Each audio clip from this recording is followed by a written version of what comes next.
I'm Lily.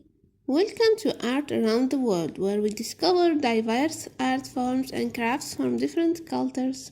Japanese origami. Origami is the art of paper folding from Japan. It's amazing how we can create intricate shapes just from paper.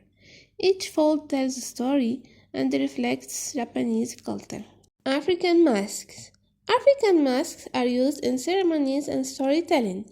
The designs and colors vary by tribe, each with its own meaning. Mexican Huichol art.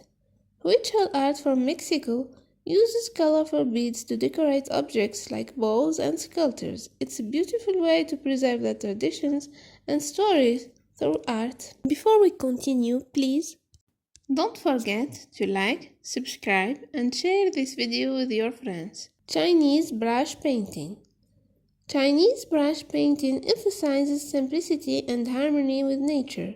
The brush strokes express movement and emotions, capturing the beauty of landscapes. Arabic calligraphy. Arabic calligraphy is a beautiful art form that combines writing and design. It's often used to decorate books, architecture, and textiles. Each stroke has a meaning, and the flowing script reflects the grace and beauty of the Arabic language.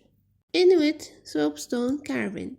Inuit artists from the Arctic carve soapstone to tell stories and celebrate their connection to nature. The carvings are smooth and detailed, showing their deep respect for wildlife. Art connects us to different cultures and traditions, showing us how people express themselves creatively. For more fun, check out this video. Thank you for watching. Until our next time, stay healthy and happy.